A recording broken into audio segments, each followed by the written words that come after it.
ಚಾರು ತಂದೆ ಚಲಪತಿ ರೀ.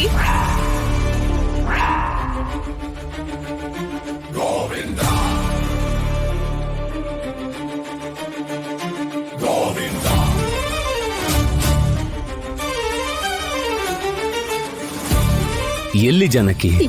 ಇಲ್ಲೇ ರೀ, ಇಲ್ಲೇ ನಾನು ನೋಡ್ದೆ.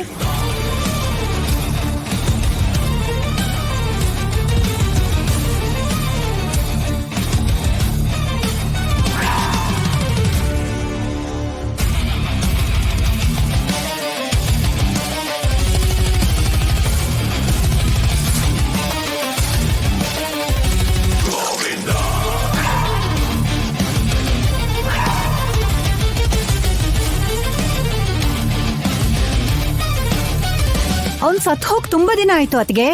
ಇಲ್ಲ ಪದ್ಮ, ಅವ್ರು ಬದುಕೇ ಇದ್ದಾರೆ. ನಾನು ಇಲ್ಲೇ ನೋಡ್ದೆ. ನಿನಗ್ ಭ್ರಮೆ ಆಗಿರ್ಬೇಕಷ್ಟೇ. ಬಾ. ಅಯ್ಯೋ ಇಲ್ಲ ರೀ, ನನ್ನ ಮಾತು ನಂಬಿ. ನಿಮ್ಮನ್ನ ನಂಬೋದೇನೋ ಸರಿಯಕ್ಕ, ಆದ್ರೆ ಇಲ್ದೇ ಇರೋದನ್ನೆಲ್ಲ ಊಹಿಸ್ಕೊಂಡು ಇಲ್ದೇ ಇರೋ ಮನುಷ್ಯನ್ ಇದಾನೆ ಅಂದ್ರೆ ಹೆಂಗಕ್ಕ ನಂಬೋದು? ಪಾರ್ವತಿ, ನಾನ್ ಚಲಪತಿನ ನೋಡ್ದೆ. ಸರಿ, ನೋಡ್ದೆ ಅಂತಾನೆ ಇಟ್ಕೋ. ಎಲ್ ನೋಡ್ದೆ? ಇಲ್ಲೇ ನೋಡಿದ್ದು. ಇಲ್ಲಿ ಯಾರು ಇಲ್ವಲ್ಲಮ್ಮ. ಸತ್ತೋಗಿರೋ ನಮ್ಮಪ್ಪ ಬದಕ್ ಬರಕ್ ಹೇಗ್ ಸಾಧ್ಯ ದೊಡ್ಡಮ್ಮ? ಬಂದಿದ್ರು. ಸತ್ ಹೋಗಿದಾನೆ ಅಂದ್ರೆ ಬಂದಿದ್ದಾನೆ ಅಂತಿದ್ಯಲ್ಲ ಜಾನಕಿ. ನೀನ್ ಯಾರನ್ನೋ ನೋಡಿ ಇನ್ಯಾರೋ ಅನ್ಕೊಂಡಿದ್ಯಾ ಅತ್ಗೆ? ನನಗ್ ಪರಿಚಯ ಇರೋರ್ ಮುಖ ನನಗ್ ಗೊತ್ತಾಗಲ್ವಾ? ಅಲ್ಲಿ ಯಾರು ಇಲ್ವಲ್ಲ ತಂಗಮ್ಮ.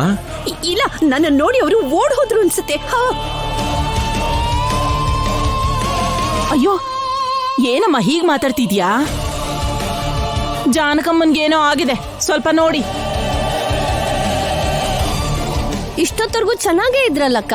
ಪಾರ್ವತಿ, ನಾನಿಲ್ಲೇ ನೋಡಿದ್ದು. ದೊಡ್ಡಮ್ಮ, ನಿಮ್ ಮಾತ್ ಕೇಳ್ತಾ ಇದ್ರೆ ನಿಮಗ್ ಹುಚ್ಚಿಡ್ತಿದೆ ಅಂತ ಅನ್ಸತ್ತೆ.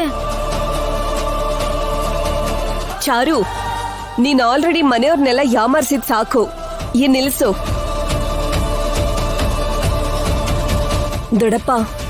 ದೊಡ್ಡಮ್ಮ ಹೇಳಿದ್ದು ಸುಳ್ಳು ಅಂತ ಅನ್ನಿಸ್ತಾ ಇಲ್ಲ. ನನಗೂ ಕೂಡ ಅವ್ರು ಬದುಕೇ ಇದ್ದಾರೆ ಅಂತ ಅನುಮಾನ ಬರ್ತಾ ಇದೆ. ಅವರು ಬದುಕೇ ಇದ್ದಾರೆ. ಇದೆಲ್ಲ ಈ ಚಾರು ಆಡ್ತಿರುವಂತ ನಾಟಕ. ಪ್ರತಿ ಸಲ ಇನ್ವಾಲ್ವ್ ಆಗಿ ಸಾಯಿಸ್ತಾ ಇರ್ತಾರೆ ಪಾಪಿಗಳು. ಅವತ್ತು ಮಾಲಿನ ತೆಗೆಯೋದಕ್ಕೋಸ್ಕರ ತಂದೆ ಸತ್ತೋಗಿದ್ದಾರೆ ಅಂತ ತಂದೆನ ಮುಂದೆ ಇಟ್ಕೊಂಡ್ಲು.